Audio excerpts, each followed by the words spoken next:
जोंनि रायजोनि जिउ खांनायनि मोनसे गोनांथार बाहागो बुरलुंबुथुर दैमा बेनि सायाव मोनसे जर'खा नायबिजिरसंनाय रिपर्ट लानानै फैदों। जाय दैमानि अननायाव जों गोबां आजै आजौनि समनिफ्रायनो रायजो जाबोदों आरो दैज्लां बोथोरनि दैबानाजों जों मोगा-मोगि जाबोनांबाय थाबोदों। रिमट सेन्सिं MDPI जार्नेलाव फोसावजानाय मोनसे सोमोनांथाव हादोर गेजेरारि फरायसंनायनिफ्राय मिथिनो मोननाय जादों दि दैमाया दिदोमथि गैयै महरारि गुलाय-गुजाय थासारियाव थांगासिनो दं। भारत, इउरप आरो चीननि बिगियानगिरिफोरा 30 बोसोरनि सेटेलाइट डाटाखौ डिक'ड खालामदों आरो बिथांमोना जा मोनदों बेयो मोनसे सांग्रांथि जानांगौनि रादाब, जाय जोंनि दोरोङारि दैबाना होबथानाया मोनसे जेननायनि दावहा जानो हागौ होननानै फोरमायदों।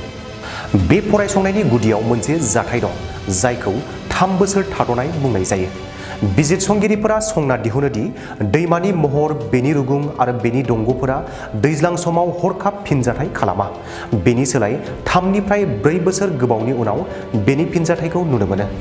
बेनि ओंथिया बेनोदि 2022 आरो 2024 मायथाइनि गिख्रंथाव दैबानाया 2026 मायथाइयाव दैबानि गुबै महरा मा जागोन बेखौ दासो नुनो थांगासिनो दं। जों थारैनो दैज्लां बोथोरनि गिथावना फिनजाथाया दिनै जोंनि हाखौ मा महर होगोन बेखौ नुगासिनो दं। बे नायबिजिरनायाव बरब'खा फाथारनि खाथियाव मोनसे गोनांथार कन्ट्रल पइन्टखौ सिनायथिनाय जादों, जेराव बे जायगाया दिदोमै थायो। सिमानि गोजौथिं आरो गाहायथिंबो सौहैनाया हिंसायारि बोहैनायनि थासारियाव दं। तालवेक बोहैथिनि, जाय बुरलुंबुथुरनि बयनिख्रुइबो गोथौसिन, गोख्रैसिन बाहागो, जाय गोख्रैयै साहा फारसे खारलांगासिनो दं। बेयो साहा रुगुङाव जर'खायै लखिमपुर, बिश्वनाथ आरो BTCनि माखासे ओनसोलफोरथिं नारसिनथाय लाबोगासिनो। 1990 मायथाइनिफ्राय माजुलिया हारसिंनो 50 बर्ग किल'मिटारनिबो बांसिन दैमा रुगुंनि हाखौ खोमाना लाबाय, थामहिनबा हासार गोनां सुबुं थानाय हा जाय दैयाव गोमोरलांबाय।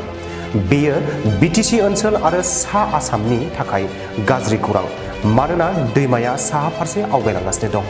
10 बोसोर सिगां लुनाय दालां आरो बान्दोफोरा दा गोरोन्थि लामायाव थानो हागौ, मानोना दैमानि गोथौ दैनि लामाया 100 मिटार सोलायबाय। जों दा दैमानि बेरेखायै दिदोम बान्दो बानायनो हानाय नङा, मानोना दैमाया बोसोरथामनि उनाव गावनि आखुखौ सोलायगासिनो दं। दैमानि सोलायनाय महरखौ जों नोजोर होनांगोन आरो गोदान आरोंदाजों सांग्रां जानो नांगोन। ब्रह्मपुत्र बर्ड आरो जल शक्ति बिफानआ बे सप्तायाव बेफोर मोनदांथिखौ नायफामगोन।